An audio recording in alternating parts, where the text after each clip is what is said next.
আসসালামু আলাইকুম রহমতুল্লাহ। আজকে আমরা জানব দোয়া কবুল হওয়ার 8টি সময়। কোন কোন সময়ে দোয়া কবুল হয়?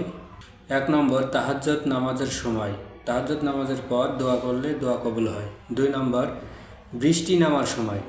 বৃষ্টি নামার সময় দোয়া করলে দোয়া কবুল হয়। 3 নম্বর, প্রতি ফরজ নামাজের পর দোয়া করলে দোয়া কবুল হয়।